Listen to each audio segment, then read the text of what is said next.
At eto, sa atin naman kakaibang Pinoy, may kasabihan nga tayo, don't judge a book by its cover. Ika nga.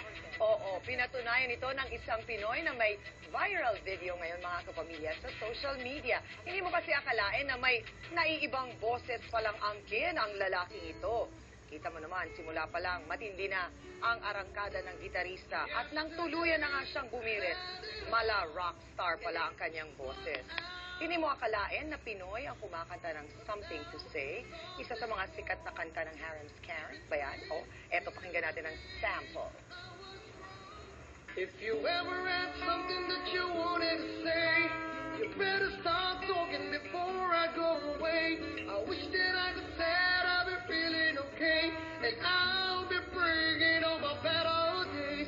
But I wanna feel right knowing I was lying to you. Oh, am I wasting all my time when we try to make amends? Direk, hanga yung gitarista dito. Kasi yun ang nagdala eh. Bayaw, kumakanta bayaw. Kumakanta daw ba yan? Hindi yung gitarista. Pero Kasi mo, ganda.